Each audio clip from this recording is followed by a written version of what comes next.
Here's why we're writing about these 11 mistakes people sometimes make when they take their own blood pressure. Spoiler alert, it's not because we're bored.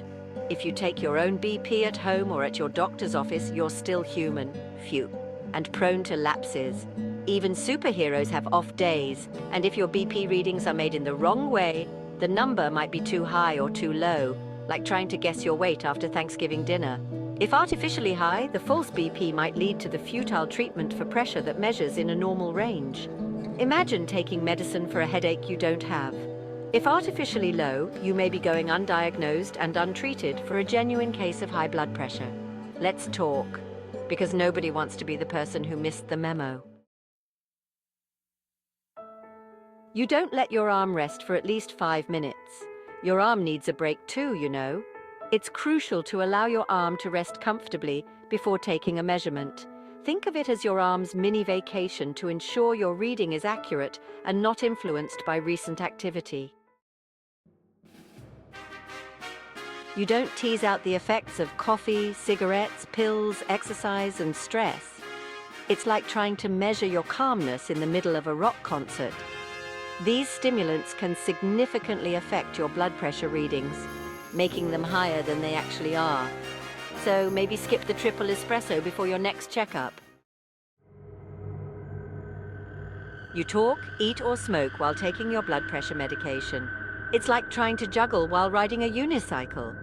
These activities can interfere with the effectiveness of your medication and skew your blood pressure readings. So, save the multitasking for another time. Wearing the cuff over a sweater, that's like trying to hear a whisper through a wall. You'll get an erroneously elevated reading. The cuff should be worn on bare skin. Think of it as giving your arm a hug. Make sure your cuff is on as tight as it can be. You're measuring blood flow after all, and it needs to be precise, but not so tight that your arm feels like it's in a vice grip.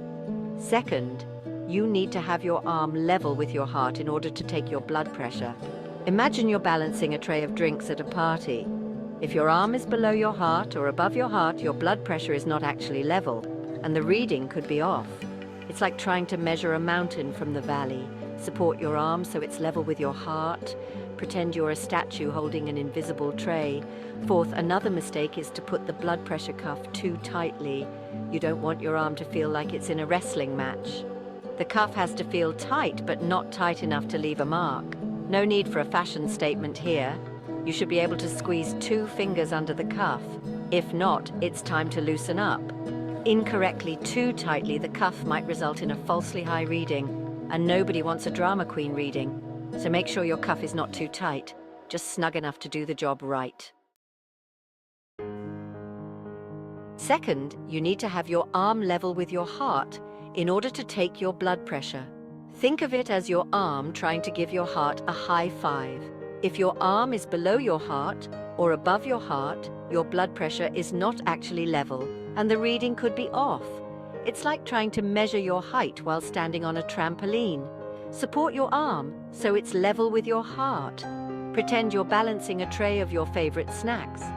Additionally, ensure that you are sitting with your back supported and feet flat on the floor to maintain a proper posture. No slouching. Your posture should be as perfect as if you were meeting royalty.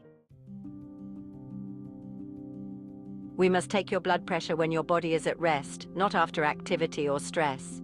So no running marathons or wrestling with your cat right before. Sit and relax for at least 5 to 10 minutes before your measurement. Engage in calming activities like deep breathing or meditation. Think of it as your excuse to do absolutely nothing for a few minutes. Doctor's orders.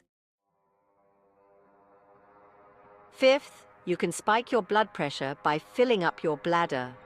So, unless you want your blood pressure to be as high as your urge to pee, empty it before you take your reading. A full bladder can cause a temporary increase in blood pressure, so make sure to use the restroom beforehand. Trust me, your bladder and your blood pressure will thank you. Sixth, you'll mess up your reading if your feet aren't flat on the floor and your legs are crossed. Think of it as your blood pressure doing yoga. Crossed legs are a no-go, so make sure your feet are flat on the floor and your legs are not crossed. You want your blood to be flowing freely, not doing the cha-cha during your blood pressure test. Adjust your leg position to ensure that your blood pressure reading is as accurate as possible. Remember, no leg acrobatics allowed. 7th, blood pressure is known to go up a bit when you drink caffeine, so abstain for several hours prior to making your measurement as well. So no wild coffee-fueled dance parties before your test. Opt for water or other non-caffeinated beverages before your blood pressure test to avoid any temporary spikes. Your heart will thank you for not turning it into a drum solo.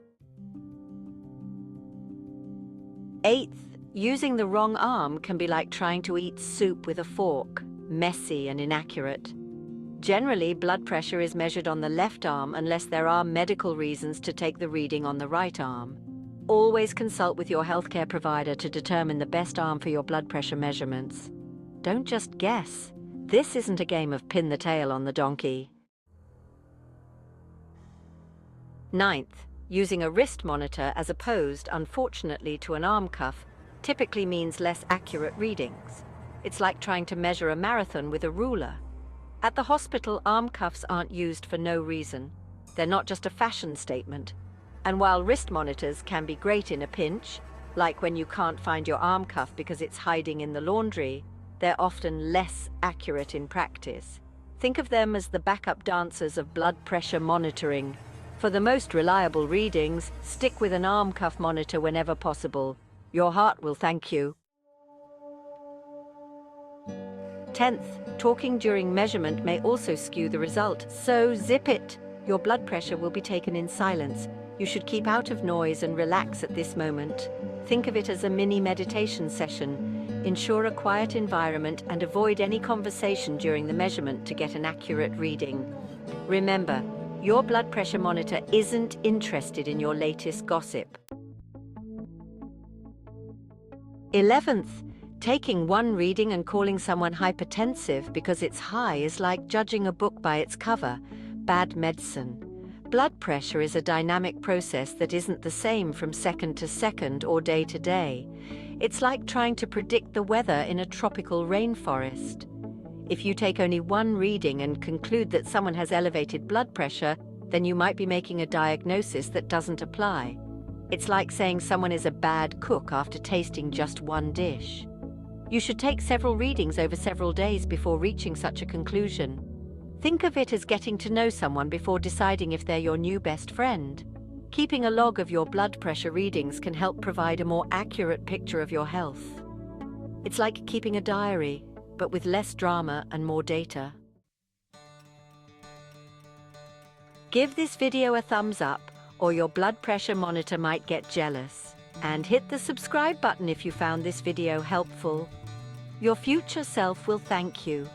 I will make sure to put out the next video, which is about blood pressure and how to lower it naturally without turning into a yoga master. Thank you for watching. Remember, knowledge is power, but only if you use it. Make sure to view the next video for more natural ways to lower your blood pressure. Spoiler alert, it doesn't involve eating kale every day. Share this video with friends and family who might benefit from these tips. Your support helps us create more valuable content, and it might just save someone from a boring doctor's lecture. Leave a comment below if you have any questions or topics you'd like us to cover in future videos. We promise to read them all, even the funny ones. Explore our channel for more videos on health and wellness.